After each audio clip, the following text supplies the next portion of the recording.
Donc maintenant, pour la section 6.3, encore dans les fonctions trigonométriques, les rapports trigonométriques, on va voir le rapport sinus. Donc le rapport sinus, c'est le rapport opposé sur l'hypoténuse.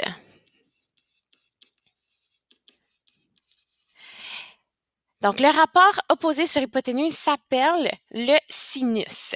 OK? Donc, on a vu la tangente. Maintenant, on voit le sinus. Donc, si on observe l'angle A, le côté opposé de l'angle A, c'est celui-ci parce qu'il est opposé à l'angle. L'hypoténuse est celle ici. Peu importe l'angle, l'hypoténuse ne change pas parce que c'est le côté le plus long, puis c'est le côté opposé de l'angle droit. Ce rapport demeure le même. Donc, c'est le même rapport pour tous, quelle que soit la grandeur du triangle. OK? Donc, on peut utiliser cette formule, peu importe la grandeur du triangle. Donc, si on regarde ici l'exemple 1. Donc, l'exemple 1 nous demande de calculer sin de 34.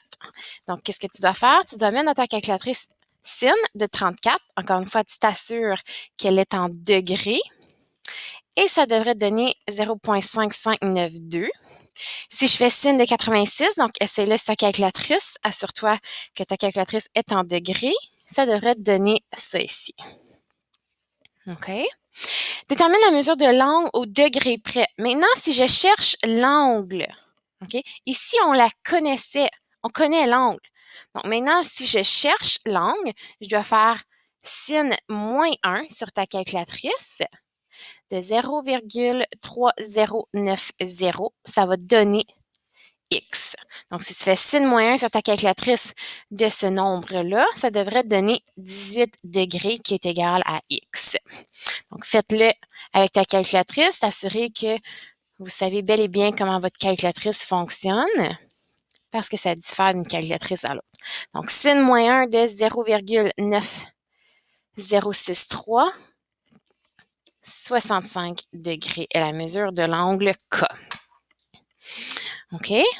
Maintenant, on va faire une petite application du sinus pour s'assurer qu'on comprend bien. Donc, sinus, on a dit tantôt que sinus d'un angle, donc je vais l'appeler θ, c'est égal à le côté opposé sur le côté hypoténuse. Donc, sin est égal O sur H. Donc, résous le triangle à rester suivant. Arrondi au degré près et au dixième de centimètre près. Donc, mettons que je veux commencer par R, ici. Le côté opposé à l'angle R, c'est 8. Donc, ça va être ma première étape. Mon côté opposé, c'est 8.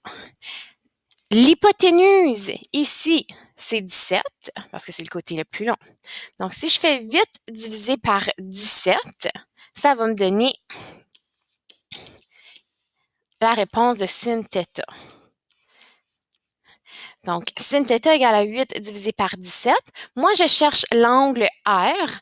Donc, ici, on ne parle plus de θ, on parle de R. OK? Donc, qu'est-ce qu'on doit faire, encore une fois, lorsqu'on cherche l'angle? On fait sin moins 1 de 8 sur 17. Assure-toi de mettre tes parenthèses. Tu peux calculer 8 divisé par 17 en premier et ensuite faire ton sin moins 1, mais la précision est encore plus exacte lorsque tu fais sin moins 1 de 8 sur 17. Oublie pas tes parenthèses, par exemple. Ça devrait te donner 28 degrés. OK? Donc, la mesure de l'angle R est de 28 degrés. Comme deuxième étape, il me reste l'angle S à calculer. Moi, je sais que la somme de tous les angles dans un triangle, c'est 180 degrés. Donc, qu'est-ce que je dois faire? Je vais faire 180 degrés moins mon 28 degrés qui est l'angle ici, moins mon 90 degrés qui est l'angle T, parce que c'est mon angle droit. Ça va me donner la mesure de l'angle S qui est égale à 62 degrés. Donc, j'ai trouvé 62 degrés. Donc, il me reste une dernière étape à faire parce qu'il me manque le côté RT à mesurer. Donc, ma troisième étape. Donc, on cherche le côté RT. t. Donc, pour trouver le côté ART, on va utiliser le théorème de Pythagore parce que j'ai un triangle rectangle qui veut dire que j'ai un angle de 90 degrés. Donc, théorème de Pythagore, x à la 2 plus y à la 2 égale hypoténuse à la 2. X, on va appeler ce côté ici x. OK? Donc, 8 à la 2. On va appeler ce côté ici y. Donc, y à la 2, on ne le connaît pas, on le cherche. Et le plus long côté qui est mon hypoténuse, donc 17 à la 2. OK? Donc, tu fais le théorème de Pythagore ici en isolant ton y à la 2. Donc, j'ai 17 à la 2. Si j'envoie le 8 à la 2 de l'autre côté, il devient moins 8 à la 2. Pour enlever mon exposant, on fait la racine. Donc, ici, tu dois faire la racine de tout ça. Y égale racine de 17 à la 2 moins 8 à la 2. OK? Et ton Y est égal à 15 cm. OK?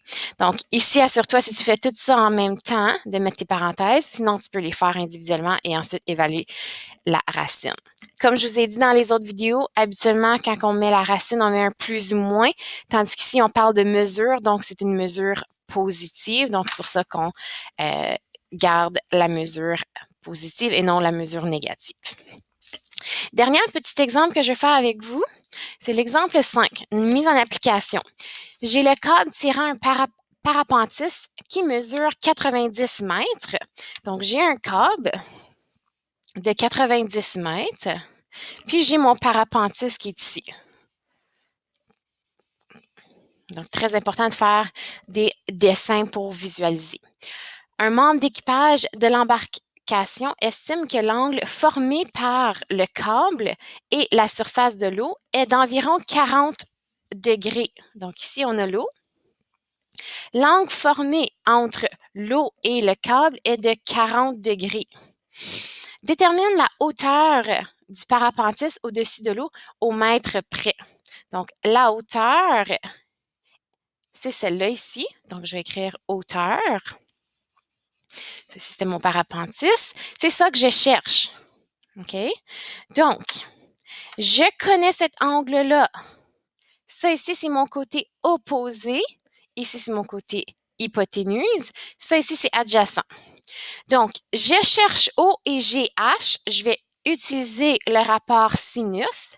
Donc, sin de mon angle égale à O sur H. On connaît H qui est 90. On cherche O, donc on ne sait pas c'est quoi. Et voilà. Il me reste à isoler mon O. Donc, on va faire fois 90 pour enlever le dénominateur. Fois 90. Donc, 90 fois sin de 40 me donne la hauteur, qui est mon côté opposé de mon triangle. Donc, ici, si tu fais le calcul, assure-toi de mettre tes parenthèses comme ça. Donc, 58 mètres est mon côté opposé. Donc, ici, 58 mètres est la hauteur. On s'assure de terminer avec une belle phrase. La hauteur du parapentis